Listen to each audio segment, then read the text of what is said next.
Okay, so let's continue अपना trigonometry का topic.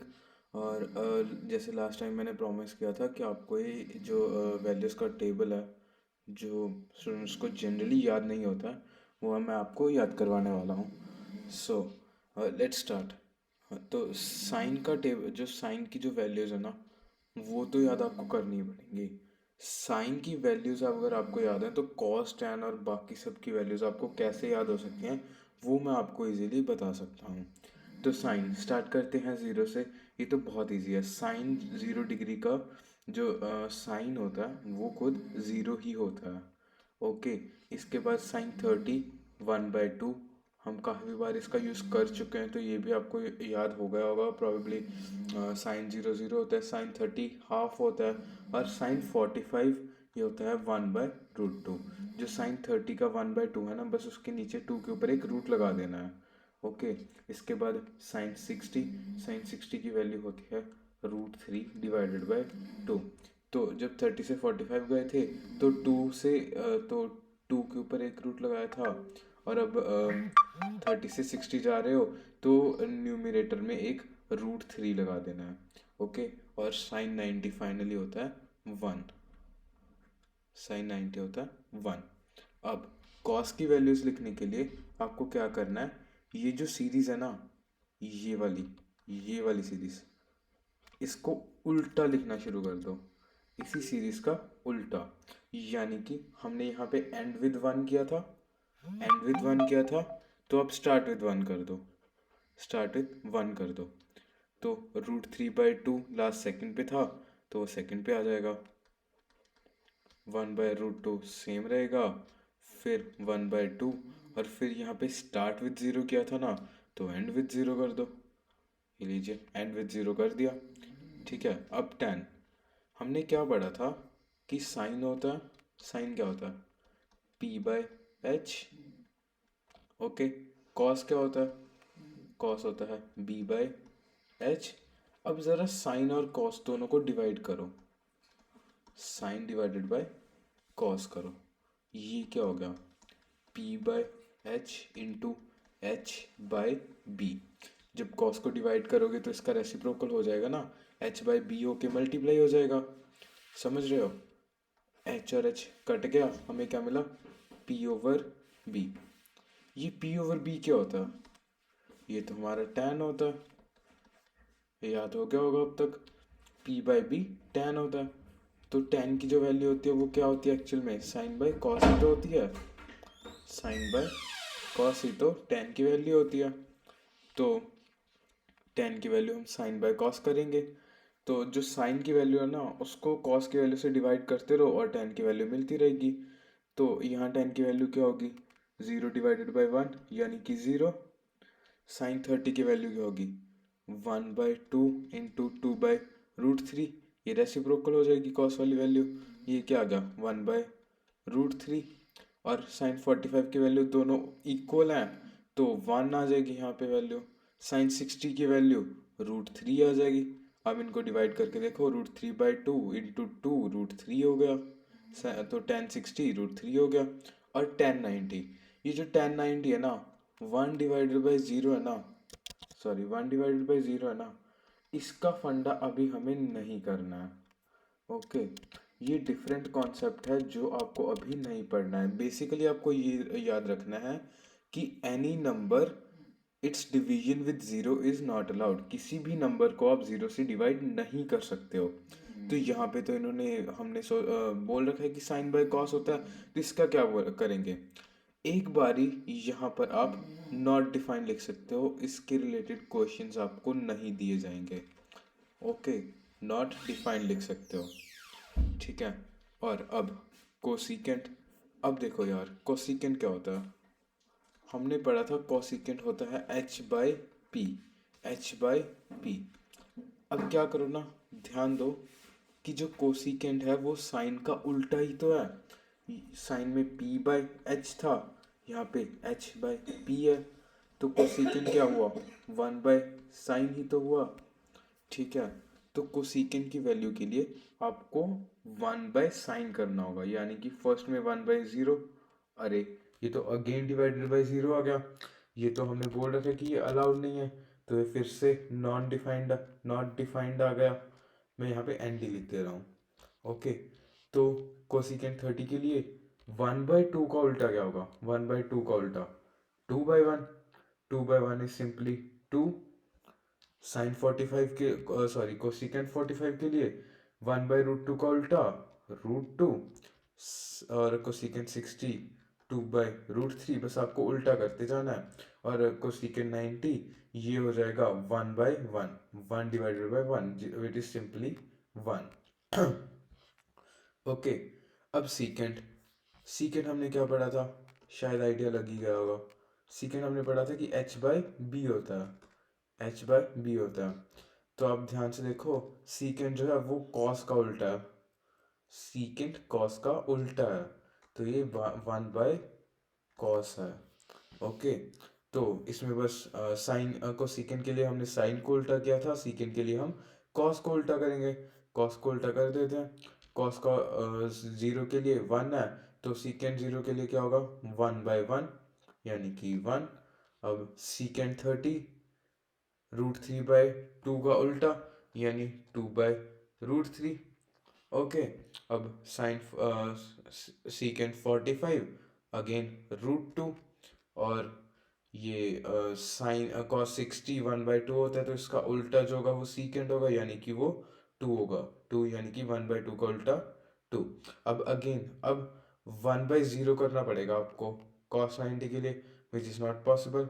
1/0 हमने बोल रखा है कि 1/0 इज नॉट पॉसिबल, तो मैं फिर से यहाँ पे नॉट डिफाइंड लिख देता हूँ। Okay, not defined. ठीक है, अब कोसिकेंट हो गया, सीकेंट हो गया, तो अब आपको कॉट का भी आइडिया आई थिंक खुद से आप गेस कर सकते हो कि जैसे टेन था, टेन होता है p/b और कॉट होता है b/p। तो ये देखो, कॉट और टेन एक दूसरे के उल्टे हैं, तो कॉट की वैल्यू लेने के लिए हम टेन का उल्टा करते रहते हैं। टेन का उल्टा। ओके, तो पहले में ये सॉरी, टेन 0 0 होता है, मैंने यहाँ पे गलती से 1 लिख दिया, ये 0 होना चाहिए। ओके, तो कॉट का उल्टा 0 का उल्टा हम बोल देते हैं कि 0 का उल्टा नॉट डिफाइंड, क्योंकि 0 से आप किसी नंबर को डिवाइड नहीं कर सकते हो। टेन 30 1/√3 होता है, तो ये √3 हो गया। उसी तरीके से 1/1 ही रह जाएगा, ये 1 ही रह गया, ये 1/√3। और ये क्या हो गया? ये टेन का उल्टा, ये नॉट डिफाइंड है। नॉट डिफाइंड हमने क्या बोला था? 1/0 बोला था ना। नॉट डिफाइंड होता है 1/0, तो इसका उल्टा करो 0/1 का। 0/1 का उल्टा 0। ओके, तो लास्ट में टेन कॉट 90 का 0। ठीक है, तो आपको ये बात याद रखनी है कि नॉट डिफाइंड बेसिकली हमने 1/0 को बोला था, तो 1/0 का उल्टा आप 0 लिखोगे। ओके, 0 का उल्टा करते हो अगर आप, 0 का 1/0 करते हो, तो वो नॉट डिफाइंड बन जाता है, एन डी बन जाता है वो। और अगर आप एन डी का उल्टा करते हो, यानी 1/ND करते हो, तो वो 0 बन जाता है। ये आपको याद रखना है। अगर आप इस ट्रिक से आप sine cos tan cosecant secant और कॉट इन सब ट्रिग्नोमेट्रिक रेशियोज की वैल्यू याद रख रहे हो। ओके, अब आप काम करो, इसी टेबल को खुद से बना के देखो और खुद से वैल्यूज लर्न करने की कोशिश करो। ओके, जब ये काम हो जाए ना, इसके बाद मेरे साथ आप क्वेश्चन सॉल्व करना। तो मैं अभी क्वेश्चन स्टार्ट कर दे रहा हूँ। क्वेश्चन सारे आपके एनसीईआरटी टेक्स्ट बुक से लिए गए हैं, सभी के सभी स्टैंडर्ड क्वेश्चंस हैं। तो स्टार्ट करते हैं, बहुत ज़्यादा डिफिकल्ट क्वेश्चंस नहीं है। ओके, पहले क्वेश्चन में हमें दिया हुआ है, a contractor plans to install 2 slides for children to play in park for children below 5 years. तो उसने बोला है कि एक कॉन्ट्रैक्टर है। कॉन्ट्रैक्टर कौन है? जो कौन होता है जो हमारे लिए बिल्डिंग्स और हमारे घर वगैरह पार्क वगैरह जो भी बनाता है ना, उसको हम कॉन्ट्रैक्टर बोलते हैं इंग्लिश में। तो कॉन्ट्रैक्टर को काम दिया गया है कि भाई तुझे बच्चों के लिए पार्क बनाना है। तो कॉन्ट्रैक्टर सोचता है कि मैं 2 स्लाइड्स बना दूं, जो स्लिप एंड स्लाइड्स नहीं होती जिसके ऊपर आप जाते हो इस तरीके से, कुछ इस तरीके से होती है ना स्लाइड्स। यहाँ पे एक सीढ़ी लगी होती है इस तरीके से। ठीक है, बच्चे ऊपर चढ़ते हैं यहाँ से और ऐसे स्लाइड करके नीचे आ जाते हैं। ठीक है, तो उसे ये वाली स्लाइड्स बनानी है। ये वाली स्लाइड्स बेसिकली ट्राइंगल ही होती है, राइट एंगल ट्राइंगल्स। ठीक है, हम देखेंगे कैसे। तो 5 साल के बच्चों के लिए तो वो बनाने वाला है 1.5 मीटर की स्लाइड, 1.5 मीटर की स्लाइड, जो कि 30 डिग्री पे होगी। क्योंकि अगर वो ज़्यादा ऊंची स्लाइड बना देगा या फिर ज़्यादा एंगल पे स्लाइड बना देगा तो हो सकता है कि कोई बच्चा वहाँ से गिर जाए या कुछ और शरारत कर दे। ओके, सो इन्होंने बताया कि छोटे बच्चों के लिए, 5 साल से नीचे के बच्चों के लिए वो 1.5 मीटर की, 1.5 मीटर की स्लाइड बनाएगा, जो कि इंक्लाइंड होगी 30 डिग्री टू द ग्राउंड, जो कि ग्राउंड से 30 डिग्री का एंगल बना रही होगी। Whereas for elder children, जो बड़े बच्चे हैं, इनके लिए she wants to have a steep slide at a height 3 metre. तो बड़े बच्चों के लिए जो कॉन्ट्रैक्टर है वो 3 मीटर की स्लाइड बनाना चाह रही है। 3 मीटर की स्लाइड, ऐसी स्लाइड जो 60 डिग्री पे होगी ग्राउंड से। तो हमें पूछा है what should be the length of slide in each case. Okay, तो हमें लेंथ ऑफ स्लाइड पूछा है और हमें क्वेश्चन में दिया है हाइट। ध्यान दो, हमें दिया गया है height of the slide. Okay, यहाँ पे भी हाइट और यहाँ पे भी हाइट। तो हम इमेजिन करते हैं स्लाइड कुछ इस तरीके की होती है। ये है ग्राउंड, सॉरी, ये है हमारा ग्राउंड, और ये है जो स्लाइड के आगे सीढ़ी लगी होती है, ये 90 डिग्री एंगल पे, और कुछ इस तरीके से हमारी स्लाइड होती है। तो हमें ये वाली ऊंचाई दे रखी है, इतनी हाइट की स्लाइड बनानी है। 5 साल के बच्चों के लिए, 5 साल से नीचे के बच्चों के लिए कितनी चाहिए? तो ये है केस 1। ये किसके लिए है? Children below as 5। ओके, तो ये चिल्ड्रन बिलो एज 5 के लिए, यानी 5 साल के 5 साल से छोटे बच्चों के लिए। तो हमें ये वाली हाइट दे रखी है 1.5 मीटर, और आगे ये वाला एंगल जो है, एंगल ये वाला दे रखा है 30 डिग्रीज, 30 डिग्रीज। और हमें क्या फाइंड करना है? हमें फाइंड करना है ये वाला, ये ये वाली लेंथ। हमें स्लाइड की लेंथ फाइंड करने के लिए बोला गया है। ओके, तो स्लाइड की लेंथ, ये हाइपोटेनियस है इस ट्राइंगल की। तो मैंने क्या बोला था आपको, जो भी एंगल दिया हो और जो भी निकालना हो, जो भी दिया हो और जो भी निकालना हो, उसके बीच में कौन सा रिलेशन आता है वो चूज कर दो। हमें एक तो ये दिया हुआ है साइड, जो कि 30 डिग्री के बिल्कुल सामने है, यानी वो 30 डिग्री के नज़रिए से परपेंडिकुलर है। ये 30 डिग्री के नज़रिए से परपेंडिकुलर है, और ये तो हाइपोटेनियस है। परपेंडिकुलर और हाइपोटेनियस को कौन दो चीज़ें मिलाती हैं? किसके फॉर्मूला में परपेंडिकुलर और हाइपोटेनियस आता है? साइन के फॉर्मूला में आता है। तो मैं साइन का फॉर्मूला लगा देता हूँ। साइन ऑफ 30 डिग्री का साइन कितना होता है? पहले तो हम लिखेंगे कि ये P/H होता है, तो ये 1.5 डिवाइडेड बाय H हो जाएगा। ठीक है, और और क्या लिखेंगे हम? साइन 30 की वैल्यू लिखेंगे। अब हम साइन 30 की वैल्यू कितनी होती है? ये होती है 1/2। 1/2। ये कैसे पता लगा? सर मैंने टेबल याद कर लिया है तो पता लग गया। अब यहाँ पे क्रॉस मल्टीप्लाई कर दो, h की वैल्यू आ गई 1.5 इंटू 2, 1.5 इंटू 2। h की वैल्यू हमें फाइनली मिल गई 3 मीटर। तो जो हमारी स्लाइड की लेंथ है ना, वो 3 मीटर चाहिए। ओके, तो अब नेक्स्ट, अब हम देखते हैं केस 2। तो जो केस 2 है ना, वो मैं यहीं पे कर देता हूँ इसी फिगर को लेके। ओके, बिल्कुल सेम केस है। मैं एडवाइस करूँगा कि आप पहले खुद करके देखो, फिर इसके बाद वीडियो देखना। ठीक है, ये मैं कर रहा हूँ केस 2। इसके बाद ये केस 2 डाल दिया मैंने डायरेक्टली, आप अलग से करके देखो। Children above age 5, children above age 5 के लिए ये वाला एंगल हमें 60 दिया हुआ है। ये देखो, एल्डर चिल्ड्रन के लिए 60 डिग्री और हाइट 3 मीटर दी हुई है। ये वाली जो हाइट है वो 3 मीटर दी हुई है। अगेन हमें 3 मीटर ये दे रखी है। 60 डिग्री के नज़रिए में ये वाली साइड परपेंडिकुलर है, अगेन परपेंडिकुलर, और हाइपोटेनियस तो वही रहेगी। ठीक है, तो अगेन मैं साइन का फॉर्मूला लगाऊंगा। Sine 60 degree equals to P by H equals to 3 divided by H. और साइन 60 की वैल्यू भर दूंगा। वो कितनी होती है? साइन 60 की वैल्यू होती है √3 डिवाइडेड बाय 2। अब अगेन क्रॉस मल्टीप्लाई कर लो। क्रॉस मल्टीप्लाई करके हमारे एच की वैल्यू आ जाएगी। एच की वैल्यू आ जाएगी 3 × 2 डिवाइडेड बाय √3। ठीक है, ये आ जाएगी 6 डिवाइडेड बाय √3। ये हो गया हमारा आंसर। साथ में हम लगा देंगे मीटर, क्योंकि हमें लेंथ पूछी है। लेंथ यानी कि हाइपोटेनियस पूछी है। ये एच से आप हाइट से कंफ्यूज मत कर जाना। एच का मतलब था हाइपोटेनियस, हाइट तो यही है, ये वाली जो परपेंडिकुलर है। ओके, एच का मतलब था हाइपोटेनियस, जिसको मैंने रिप्रेजेंट किया है, जो लेंथ को रिप्रेजेंट करती है इस क्वेश्चन में। ठीक है, okay, so next question.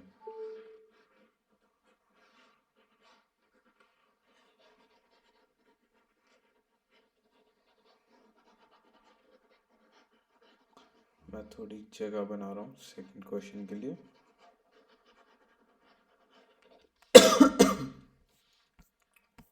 Second question, sorry fourth question. First second हम कर चुके थे पिछले लेक्चर में। थर्ड क्वेश्चन हमने जस्ट अभी ख़त्म किया है। और next question, the angle of elevation of top of a tower. तो अगेन वही टॉप ऑफ अ टावर और एंगल ऑफ एलिवेशन दे रखा है हमें।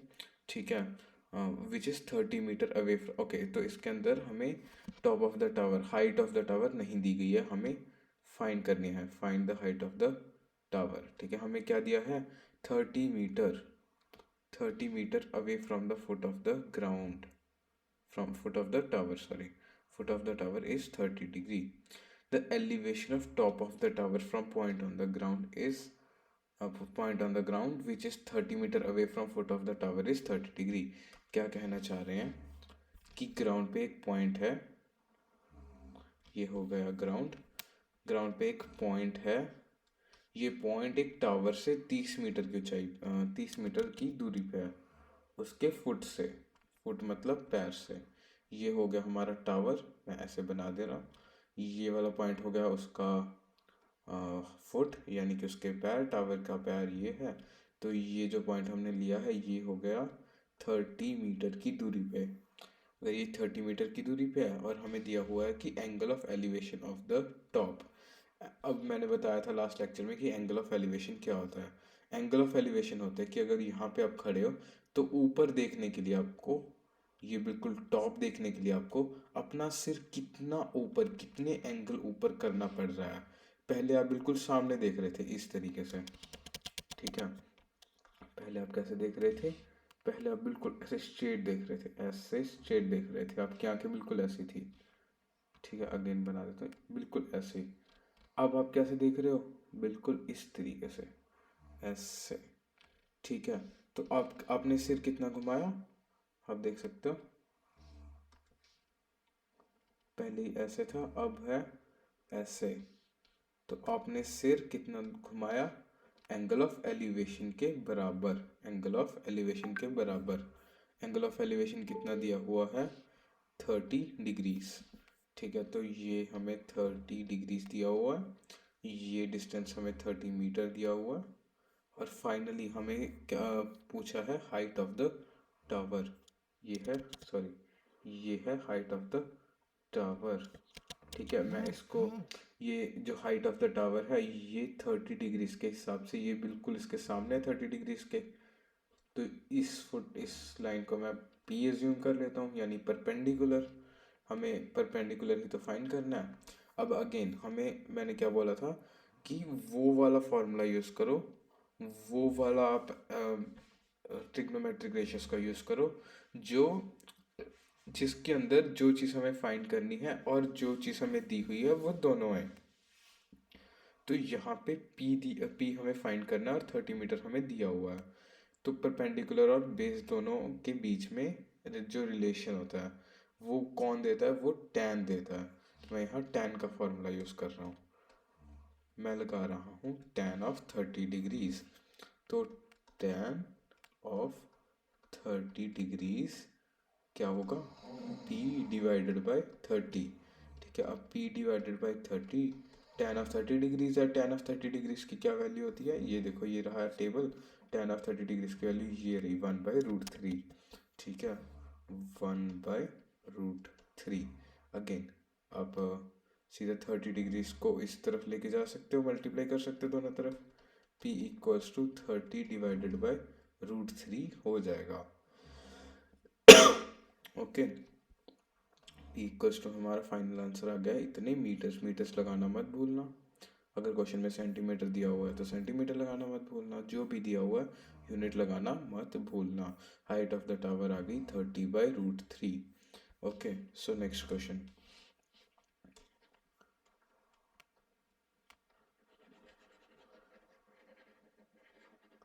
अब मैं ना क्या कर रहा हूँ, मैं इसी ट्रायंगल के, मैं ट्रायंगल दोबारा दोबारा नहीं बनाऊंगा, इसी ट्रायंगल के ऊपर जो नेक्स्ट क्वेश्चन है वो भी सॉल्व करूंगा। मैं बेसिकली आपको दिखाना चाह रहा हूँ कि कैसे एक ही राइट एंगल ट्रायंगल पे पूरा ट्रिग्नोमेट्री का गेम जो है वो घूमता है, और कैसे अगर आपको राइट एंगल ट्रायंगल की समझ आ गई है ना, तो आप ट्रिग्नोमेट्री को इजीली सॉल्व कर सकते हो। ठीक है, तो नेक्स्ट क्वेश्चन है fifth question. Okay, let's start fifth question. A kite is flying at a height of 60 metre above ground। अब यहाँ पे हाइट दी हुई है, यानी कि ऊंचाई। एक पतंग की ऊंचाई ग्राउंड से, ज़मीन से 60 मीटर है। ठीक है, तो मैं साथ साथ बनाते रहता हूँ। मैंने ये ग्राउंड बना लिया, मैंने आपको बोला था ये वाला ग्राउंड बना लिया। ठीक है, अब ये वाला पॉइंट जो है उसको मैं पतंग ले लेता हूँ, यहाँ पे लिख देता हूँ मैं पतंग। आप क्वेश्चन में आप काइट लिखोगे, मैं यहाँ पे सिंपल बनाने के लिए, इसको थोड़ा बेटर दिखने के लिए, दिखाने के लिए आपको पतंग लिख रहा हूँ। ये है 60 मीटर हाइट पे, तो ये ज़मीन और पतंग की दूरी कितनी है, ये वाली दूरी, ये वाली दूरी कितनी है, ये है 60 मीटर। ठीक है, यहाँ पे 60 मीटर लिख देता हूँ, 60 मीटर है। और the string attached to the kite is temporarily tied to the point on the ground. The inclination of the string with the ground is 60 degree. हमें बोला गया है कि जो डोरी है ना, पतंग की जो डोरी है जो उसके ऊपर उड़ाने के लिए लगाई हुई है, वो एक पॉइंट पे बांध दी। जैसे ये वाली लाइन है ना, ये बिल्कुल पतंग की डोरी को रिप्रेजेंट कर सकती है, क्योंकि कर रही है, क्योंकि ये हमने एक ग्राउंड से बांध दिया जैसे क्वेश्चन में बोला है, और दूसरी तरफ ये पतंग से बंधी हुई है। ठीक है, और कितनी एंगल पे दी हुई है, हाँ, हमें क्वेश्चन बोल रहा है कि ये डोरी है जो 60 डिग्री पे है, ये डोरी 60 डिग्री पे है। ओके, अब हमें क्या फाइंड करना है, length of the string find करनी है हमें। रस्सी, हमें कितनी रस्सी हमारी हवा में उड़ रही है वो फाइंड करनी है। Assuming there is no slack in the string. उन्होंने क्या बोला है, स्पेशली हमें बता दिया है कि अज्यूम करो there is no slack. Slack मतलब कि रस्सी में कोई भी ढील नहीं है। अब मान लो रस्सी में ढील होती तो ये रस्सी कुछ ऐसी दिखती। ठीक है, अगर रस्सी में कुछ ढील होती तो रस्सी कुछ ऐसी दिखती। अगर ऐसी दिखती तो आप बोल ही नहीं सकते थे कि ये राइट एंगल ट्राइंगल है, तो फिर ट्रिग्नोमेट्री हम लगा ही नहीं सकते थे। तो क्वेश्चन ने पहले बता दिया है कि रस्सी में कोई ढील नहीं है। ओके, हमें क्या फाइंड करना है, लेंथ ऑफ रस्सी, लेंथ ऑफ डोरी, जो कि है ये वाली लेंथ। इसको हाइपोटेनियस है ये, तो मैं एच एज्यूम कर लेता हूँ इसकी लेंथ। आप क्वेश्चन में आप पूरा लिखोगे पहले, let length of the string be, length of string be H metre. Okay, H metre आपने लिख दी, हाइट इसकी लेंथ लिख दी डोरी की। तो अब अगेन आपको 60 मीटर दिया हुआ है और एच दिया, एच आपको निकालना है। आप बताओ कौन से फॉर्मूले में ये वाला और ये वाला आता है। 60 मीटर यहाँ पे है, इसके सामने वाला है जो, वो परपेंडिकुलर होगा। ठीक है, ये परपेंडिकुलर हाइट को कौन एक दूसरे इन दोनों कौन से फॉर्मूला में परपेंडिकुलर पी और एच आते हैं? साइन के फॉर्मूला में आते हैं। तो मैं लगा देता हूँ साइन का formula. Sine of 60 degree equals P divided by H. ठीक है, अब साइन ऑफ 60 डिग्री कितना होता है? √3/2 होता है। आपको याद करना पड़ेगा √3/2। और पी की वैल्यू क्या है? 60 मीटर। यही है तो है पी की वैल्यू। ठीक है, तो पी की वैल्यू मैंने 60 मीटर रख दी और नीचे एच रख दिया जैसे फॉर्मूला में आता है। अब क्रॉस मल्टीप्लाई कर दो। ठीक है, H equals to 60/2 into, sorry, 60/√3 into 2 हो जाएगा, जो हमें फाइनली दे देगा 120/√3 मीटर। ये हमारा हो गया है आंसर। ये है रस्सी की लेंथ, कितनी लंबी रस्सी हमें चाहिए। ठीक है, तो एक और क्वेश्चन हो गया हमारा। तो आप समझ चुके होगे अब तक कि अगर आपको ये कंसेप्ट पता लग जाए कि हमें वो वाला फॉर्मूला लेना है जिससे जो हमें फाइंड करना है और जो हमें दिया हुआ है वो दोनों एक ही फॉर्मूला में आ जाएं, तो सवाल बिल्कुल उसके अंदर कुछ नहीं रहता है। ठीक है, अब नेक्स्ट क्वेश्चन। नेक्स्ट है 6th क्वेश्चन। तो 6th क्वेश्चन स्टार्ट कर रहा हूँ मैं। अ 1.5 मीटर टॉल बॉय, तो एक 1.5 मीटर लंबा बच्चा is standing at some distance from 30 metre tall building. ये 30 मीटर लंबी ऊंचाई वाली एक बिल्डिंग से, एक टावर से कुछ दूरी पे खड़ा है। The angle of elevation from his eyes to the top of the building increases from 30 to 60। जो एंगल ऑफ एलिवेशन है from his eyes to the top of building, उसकी आंखों से लेके बिल्डिंग के ऊपर शिखर तक जो एंगल ऑफ एलिवेशन है वो 30 to 60 हो जाता है। पहले 30 था, अब कितना हो गया? 60। 30 से लेके 60 चला जाता है। ठीक है, एक सेकेंड, 30 से लेके 60 चला जाता है as he walks towards the building, जैसे वो बिल्डिंग की तरफ चलता है। Find the distance he walked towards the building. अब ये थोड़ा सा ट्रिकी क्वेश्चन है, बट ट्रिकी तभी है अगर आपको समझ नहीं आया है। तो अगर आपको क्वेश्चन की स्टेटमेंट है जो वो समझ नहीं आई है तो ठीक है। तो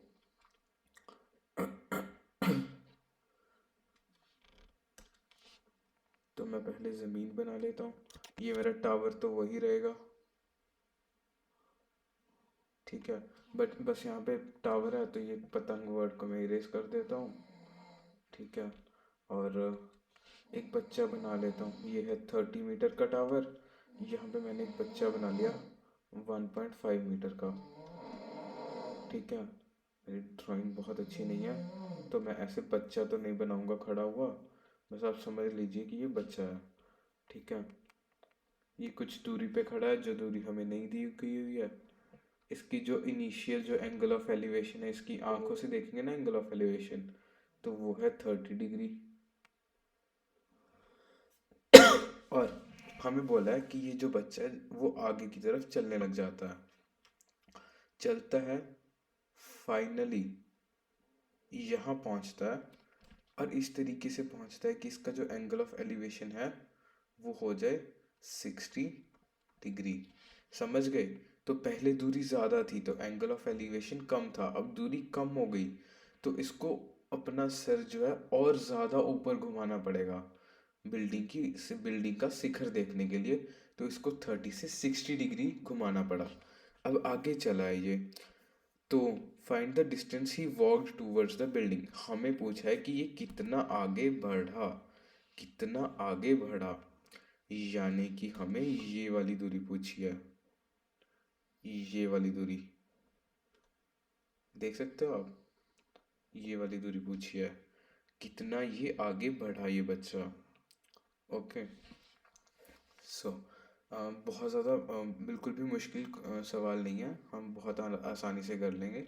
आपको बस ये देखना है कि अब बहुत सारे सवालों में ये वाला डिस्टेंस निकाल चुके हो, ये दूरी आप बहुत बारी निकाल चुके हो। ठीक है, अब इस जो ये बड़ी वाली ट्रायंगल बन रही है जिसको मैं वाइट से बना रहा हूँ, अब इस वाले ट्रायंगल के अंदर tan का फॉर्मूला लगा देते थे तो ये वाली जो वाइट से मैं रिप्रेजेंट कर रहा हूँ वो वाली दूरी आ जाती थी। ठीक है। अब अब ये नोटिस करो कि जो ग्रीन वाली ट्रायंगल मैं बना रहा हूँ, ये ग्रीन वाली ट्रायंगल में भी अगर tan का फॉर्मूला लगाओगे तो आपके पास ये वाली दूरी आ जाएगी, ये वाली दूरी जो मैं ग्रीन से बना रहा हूँ। ठीक है, मैं वाइट वाली भी बना देता हूँ दोबारा से, ये वाली। तो हमें क्या फाइंड करना है, ये दूरी, इतनी दूरी, ये कितनी होगी अगर हम टोटल वाइट वाली दूरी, वाइट वाला डिस्टेंस माइनस कर दें ग्रीन वाला डिस्टेंस। ठीक है, तो हमारे पास रिक्वायर्ड लेंथ आ जाएगी। ठीक है, इसके अंदर से माइनस करना है। ओके, तो हम पहले अलग से बना लेते हैं ट्रायंगल जब वो 30 डिग्री पे था। तो वाइट वाला ट्रायंगल बना लेते हैं हम अलग से ताकि कोई कंफ्यूजन ना हो। ये है 90 डिग्री, ये है दिया हुआ है कि 30 डिग्री है। ठीक है, ये वाला डिस्टेंस क्या लेंगे हम, 30 डिग्री लेंगे क्या, ये वाला, ये वाला? जी बिल्कुल नहीं। अगर बच्चे की आंखों से देख रहे हो तो ये वाला डिस्टेंस कितना होगा, ये डिस्टेंस को मैं ए बी सी बोल देता हूँ और ये वाला पॉइंट है डी। तो ए सी की लेंथ कितनी हो गई, ए बी की लेंथ, ए बी की लेंथ कितनी है, total length A D, tower की total length A D minus B D, tower की टोटल लेंथ, टावर की टोटल लेंथ कितनी है 30 मीटर माइनस बी डी कितना है, ये बी डी कितना है, ये उतना ही है ना जितनी बच्चे की हाइट है। समझ पा रहे हो, ये वाली, एक सेकेंड, ये वाली और ये वाली हाइट तो इक्वल है ना। ठीक है, तो बी डी कितना है 1.5, ये कितना हमारे पास आंसर आ गया 28.5। ठीक है, तो ए बी की लेंथ हमारे पास आ गई 28.5। बना देता हूँ, ये है था बी पॉइंट, ये आ गई हमारे पास 28.5। अब हमें क्या फाइंड करना है, बी सी की लेंथ, बी सी की लेंथ। तो हम tan का फॉर्मूला लगा देंगे जैसे मैं बता चुका हूँ, tan 30 डिग्री कितना होता है, tan 30 डिग्री 1/√3 होता है tan 30 डिग्री। तो 1/√3 equals to 28.5 divided by B C. अब क्रॉस मल्टीप्लाई, वही काम जो हम बहुत टाइम से करते आ रहे हैं, बी सी हो जाएगा 28.5√3। ठीक है, अब नेक्स्ट, अब हम ये निकालेंगे, ये वाली लेंथ जो मैंने पहले ग्रीन में रिप्रेजेंट की थी अब वाइट में ही कर रहा हूँ, ये वाली दोबारा बता देता हूँ। ये वाली लेंथ जो कि अगर मैं इसको ई पॉइंट दे दूँ तो बी ई की लेंथ फाइंड करूँगा, फिर मेरे पास सी ई की लेंथ इजीली मैं फाइंड कर सकता हूँ। ठीक है, उसके लिए मैं अलग से ट्राइंगल बना लेता हूँ। तो मैं थोड़ा इस तरीके से ट्राइंगल बनाऊंगा क्योंकि ये 60 डिग्री है, ऊपर वाला 30 था, ये 60 डिग्री है, तो ये ए बी ई ट्राइंगल है, ए बी ई। अब ए बी की वैल्यू तो वही रहने वाली है, ए बी की जो दूरी है, हाँ, तो वो तो वही रहने वाली है 28.5। अब अगेन मैं tan 60 का फॉर्मूला लगाऊंगा, tan 60 degree equals to A B divided by B E. Okay, अब ए बी की वैल्यू हमें पता है 28.5 है, इसके बाद हम tan 60 की वैल्यू हमें पता है वो है √3। तो बी ई की वैल्यू के लिए हम क्रॉस मल्टीप्लाई कर देंगे, बी ई की वैल्यू आ जाएगी B E equals to A B by √3। अब ए बी की वैल्यू मैं डाल देता हूँ यहाँ पे 28.5 डिवाइडेड बाय √3। Okay done. ठीक है, अब देखो मैं ये वाला जो है ना, ये वाला पार्ट दोबारा से नीचे बना रहा हूँ, ये एक लाइन, तो ये एक लाइन है।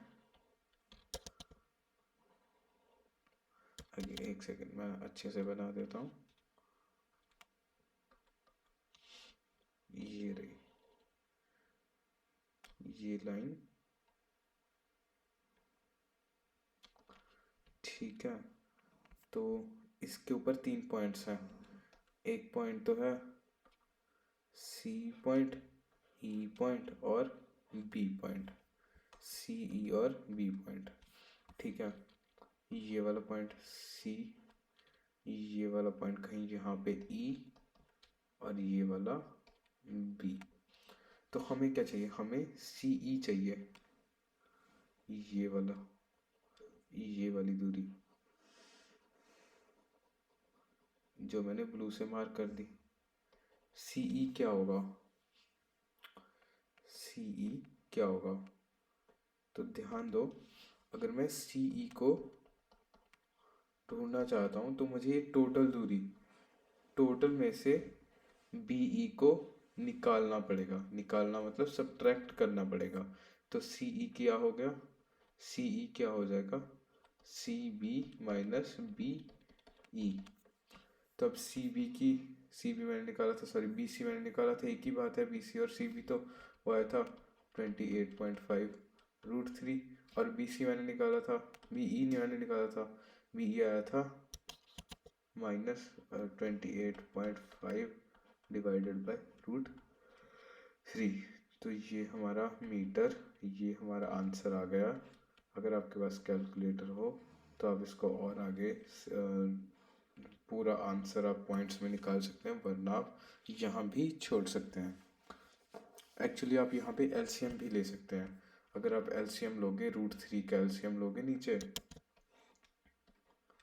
तो यहाँ तो आ जाएगा 28.5 √3 इंटू √3 माइनस 28.5, वो बचेगा आपके पास, ये देखो √3 इंटू √3 करोगे वो 3 हो जाएगा, क्योंकि √3 इंटू √3 इक्वल्स टू √3 का स्क्वायर, स्क्वायर और रूट कट जाता है हमें पता है, तो आप डायरेक्टली लिख दो 28.5 इंटू 3 माइनस 28.5 डिवाइडेड बाय √3। अब मैं क्या करूँगा, इसके अंदर से 28.5 कॉमन ले लूँगा, 28.5 कॉमन लिया तो 3 माइनस 1 बचा अंदर, और नीचे √3 बचा, तो ये आ गया 28.5 इंटू 2 डिवाइडेड बाय √3। मैं इसका आंसर आपको बता देता हूँ, 28.5 इंटू 2 ये होता है 57, तो ये हो गया 57, अगेन 57 डिवाइडेड बाय √3। ये मीटर्स में आ गया इसका आंसर। ओके, ये मीटर्स में इसका आंसर आ गया इस क्वेश्चन का। तो काफ़ी अच्छा क्वेश्चन था, और आप इस क्वेश्चन को 2-3 बार ट्राई करोगे तो आपको बहुत अच्छे से ये समझ आ जाएगा, और आगे के जो क्वेश्चन है वो बहुत इजी लगेंगे। ओके, तो बहुत अच्छा क्वेश्चन था, आप दोबारा से ट्राई करो इसको, इसी का सोल्यूशन दोबारा देखो जब तक समझ नहीं आता है, ठीक है। मैं जगह बना लेता हूँ नेक्स्ट क्वेश्चन के लिए। ये क्वेश्चन सक्सेसफुली हमने कंप्लीट कर दिया है।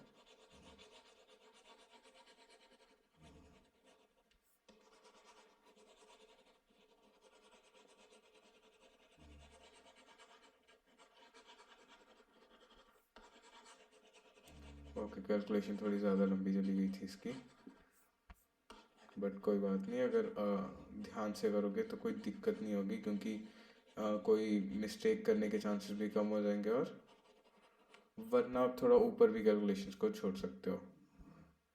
अगर आप रेगुलरली उसमें मिस्टेक करते हो तो आप इस थोड़ा प्रैक्टिस करके देख लो। तो सेवेंथ क्वेश्चन में, हाँ, from a point on the ground, ground से एक पॉइंट है, the angles of elevation of bottom and top of a transmission tower fixed at top of a 20 metre height building. तो ध्यान से पढ़ोगे तो पता लगेगा एक ट्रांसमिशन टावर की बात हो रही है। ये ट्रांसमिशन टावर 20 मीटर की एक बिल्डिंग के ऊपर लगा हुआ है।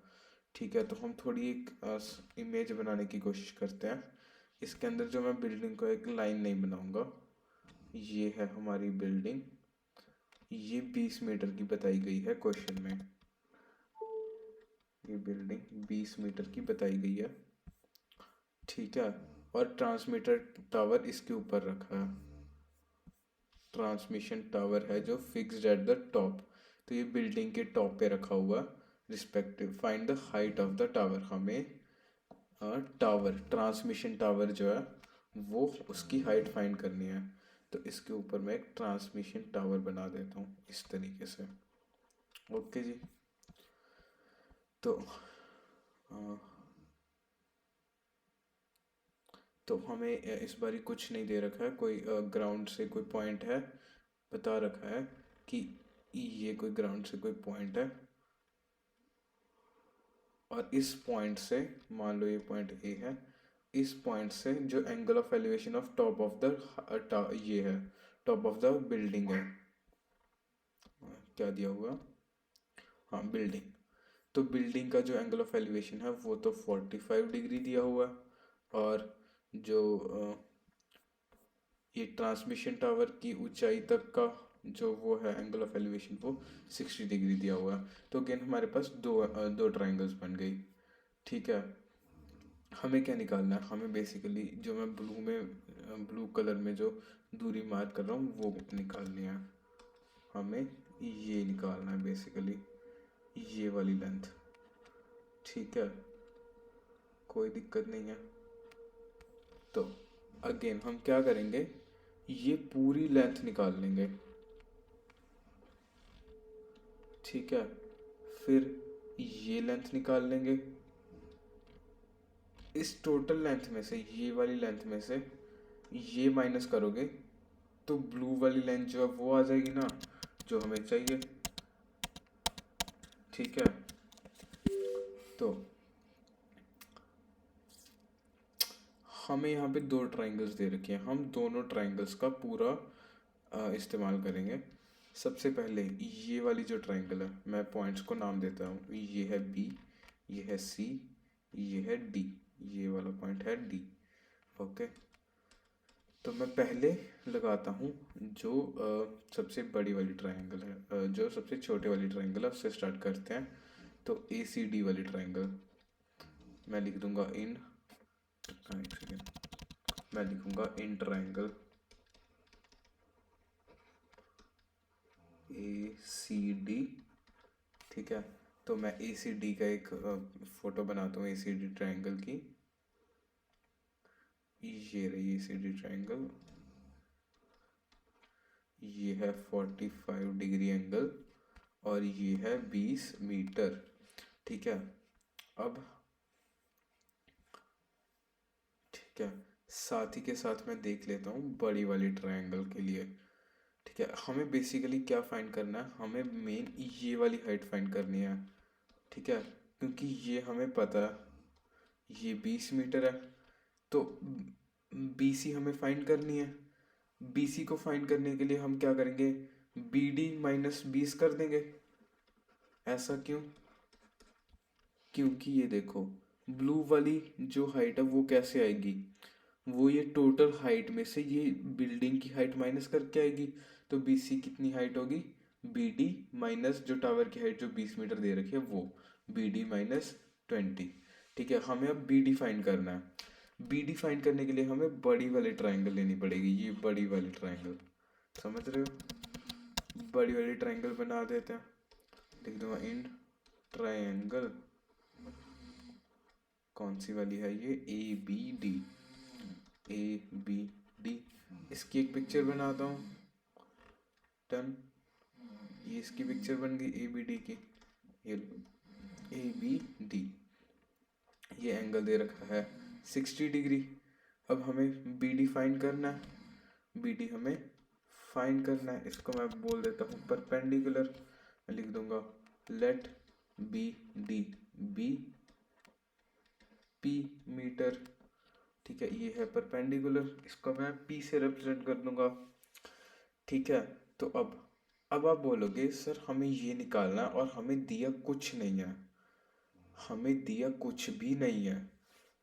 तो आप ध्यान दो कि ये दोनों ट्राइंगल में, एक तो ये ट्राइंगल है, ये फर्स्ट ट्राइंगल मान लो, ये सेकंड ट्राइंगल मान लो, तो इन दोनों ट्राइंगल में एडी कॉमन है, एडी वाली साइड कॉमन है।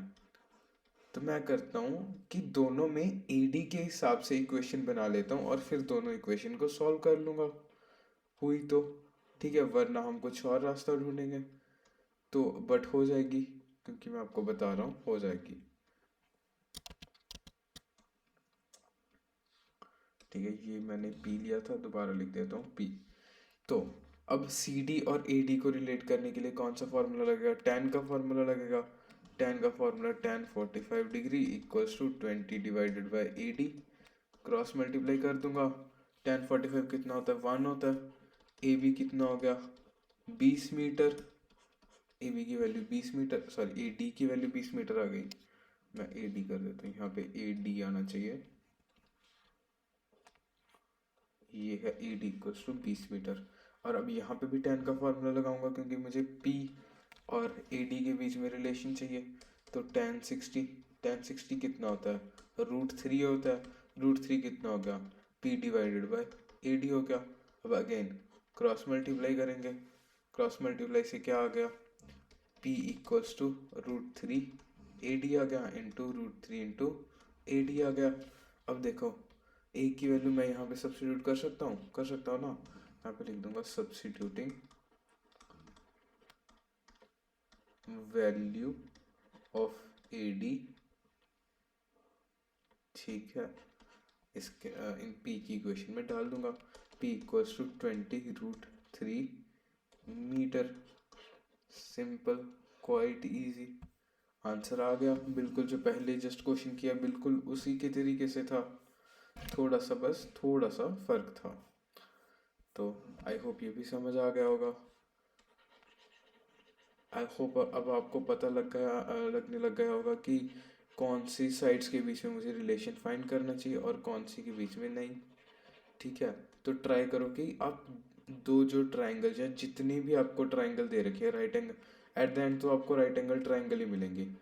उन सब में आपको जिन जिन साइड्स में एक रिलेशन चाहिए, उनमें से जो कॉमन साइड्स है ना उन सब ट्राइंगल्स में से, उन उस तरीके की ट्रिग्नोमेट्रिक रेशियो लो जिसमें वो कॉमन साइड्स आ जाए। कॉमन मतलब जो साइड्स दोनों ट्राइंगल्स में है, जो भी साइड्स दोनों ट्राइंगल में है वो आ जाए,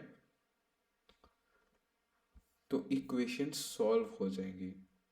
ओके, सो हम next question, 8th question next video में कंटिन्यू करेंगे।